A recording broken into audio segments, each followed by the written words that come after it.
Hello दोस्तों, कैसे हैं आप सब। आई होप आप सब अच्छे से होंगे। हम लोग भी अच्छे हैं।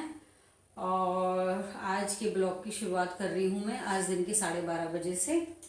और आज हम लोगों ने ना नाश्ता नहीं बनाया, तो एक साथ ही मतलब लंच और ब्रेकफास्ट एक साथ मिला के ब्रंच वो कर लिया।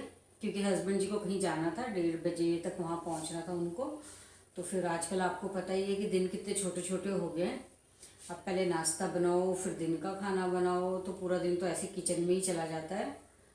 और तो इसलिए फिर उन्होंने बोला एक ही बार में दे दो, फिर क्योंकि उनको भी 1:30 बजे तक कहीं जाना था, वो शाम को ही आएंगे। तो फिर मैंने बोला चलो ठीक है, तो एक ही बार खाना बना के खा के वो तो चले गए और मेरा भी काम हो गया। बस ये बर्तन रह गए हैं, बर्तनों का तो पूरा ढेर लग रखा है यहाँ पे। और बेटी भी स्कूल से आ गई थी 11:30 बजे के करीब, उसको भी खिला दिया और वो लेट रखी है, अभी टीवी देख रही है। फिर मैंने कहा थोड़ी देर सो जा, क्योंकि सुबह 5 बजे उठ गई थी वो। तो 5 बजे उठ गई, तो अब कल भी एग्ज़ाम है, तो थोड़ी देर रेस्ट ज़रूरी है बच्चों के लिए, थोड़ा सोना भी ज़रूरी है। क्योंकि अब जब शाम को सो के उठेगी तो माइंड फ्रेश रहेगा, फिर दोबारा से पढ़ाई कर सकेगी अच्छे से। तो इसलिए मैंने उसको बोला तू पढ़, तू थोड़ी देर सो जा, रेस्ट कर दो थोड़ी देर। तो मैं भी अभी बर्तन वर्तन धोती हूँ, फिर उसके बाद और भी काम है, थोड़ा गैस वैस साफ़ करना है, बस बाकी तो हो ही गया मेरा काम। कपड़े भी डाल के आई हूँ मैं छत पे। और बस यही काम होता है हाउसवाइफ का, आपको तो पता ही है, दिन भर काम काम काम, यही काम है बस दिन भर। और आई होप आपको मेरे ब्लॉग पता नहीं कैसे लगते होंगे। अब मैं तो यही उम्मीद करती हूँ कि अच्छे लगें और सबको पसंद आनी चाहिए। और अगर आपको मेरे ब्लॉग पसंद आते हैं तो प्लीज़ लाइक शेयर सब्सक्राइब ज़रूर करिए और बताइए कि मेरे ब्लॉग कैसे लगते हैं। कोई कमी भी है तो प्लीज़ वो भी बताइए कि मैं कैसे बनाऊँ, क्या करूँ, कुछ ऐसा। तो चलिए फिर फ़िलहाल ये बर्तन धोती हूँ मैं, फिर आपसे थोड़ी देर में मिलती हूँ। तो दोस्तों बर्तन वगैरह धो लिए और अभी थोड़ा बाहर बैठी हूँ बरामदे में। बेटी भी सो रखी है और 3 सवा 3 बज गए हैं, अब उठाती हूँ उसको। और हस्बैंड जी भी आ गए, वैसे तो उनको शाम को आना था पर उनका काम नहीं बना तो वो जल्दी आ गए। और बस ऐसे ही बैठी हूँ अभी, टाइम पास। सोने का मन तो कर रहा है, लेकिन फिर वही है कि रात को नींद नहीं आती अगर दिन में सो जाओ तो। और बस ऐसे ही बैठी हूँ। एक तो मेरा काम नहीं होता ख़त्म, बहुत लेट काम ख़त्म होता है, क्योंकि मैं ना क्या बोलूँ, मैं बहुत, पता नहीं भगवान ने क्या सोच के मुझे बनाया है। इतनी सफाई पसंद इंसान हूँ मैं, बहुत ही ज़्यादा सफाई पसंद इंसान हूँ। मतलब एकदम टिप टॉप, एकदम टिच होना चाहिए घर। क्योंकि मुझे लगता है ना कि किसी के बोलने से पता चलता है कि वो कैसा आचरण है उसका, इंसान का, उस आदमी का, मतलब उस बंदे का कैसा आचरण है, उसके बातचीत करने का ढंग, उसके बोलने का तरीका। तो उससे उसकी गुड या बैड हैबिट्स जो भी है वो सब पता चलती है। उसी तरह बंदे का या इंसान जो भी समझ लो आप, किसी का भी हम जब घर देखते हैं तो आई थिंक घर देखने से पता चलता है हमको कि वो कैसे, मतलब कैसे पला बड़ा है या फिर कैसी फैमिली से वो बिलोंग करता है। तो ये मेरा सोचना है। तो ना मैं बहुत सफाई वाली हूँ, मुझे बहुत सफाई चाहिए।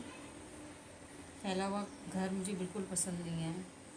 मेरी मम्मी और मेरे हस्बैंड सब बोलते हैं कि, क्योंकि बेटी तो इतना गंदा करती नहीं है मेरा घर, तो सब बोलते हैं कि एक दिन छोड़ के पोछा लगाया करो, रोज़ रोज़ मत लगाया करो। पर पता नहीं मुझे क्या सफाई का कीड़ा है, मुझे रोज़ पोछा लगाना है, एक दिन में बिना पोछा लगाए नहीं रह सकती। पता नहीं क्या, या तो मेरी आदत ही ऐसी बन गई है या फिर ऐसा ही कुछ वहम सा रहता है मुझे कि नहीं गंदा है गंदा है, बिना पोछे के अच्छा नहीं लगता।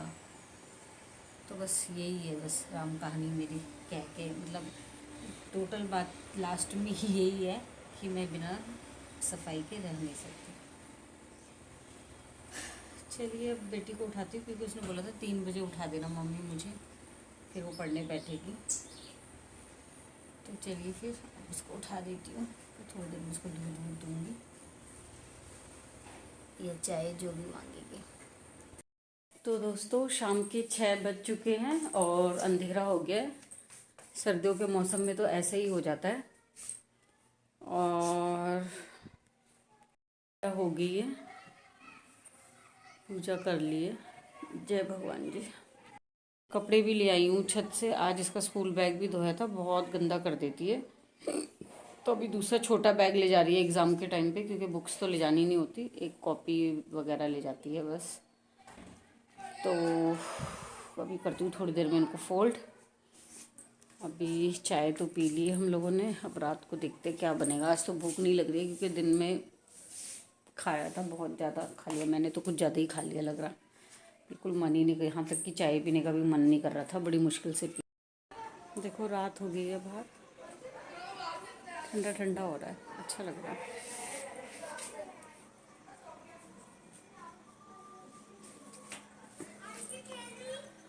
और इधर बच्चे अभी देखो, बच्चे कैसे खेल रहे हैं। मेरी बेटी भी खेल रही है इनके साथ फुटबॉल। और एग्ज़ाम चल रहे हैं, उसको कोई टेंशन नहीं है, बस उसको खेलना है। लेकिन खेलना उसको ज़रूर है। कहती है अगर मैं खेलूँगी नहीं तो मैं पढ़ नहीं पाती। उसका तो पता नहीं क्या है, खेल में इतना इंटरेस्ट है ना, और वो भी फुटबॉल प्लेयर ही बनना है। बोल मेरे को कुछ और नहीं बनना, मैं प्लेयर ही बनूँगी, ऐसे कहती है। तो दोस्तों रात के 8:30 बज चुके हैं।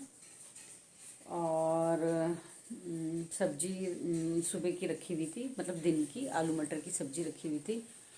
और 4-5 रोटियां बना दी है मैंने, क्योंकि मेरा तो आज पता नहीं क्यों खाने का ही मन नहीं हो रहा। और अब इनको खानी होगी तो इनको दे दूँगी उसी समय। और बस अब जा रही हूँ मैं गेट पे लॉक लगाने के लिए।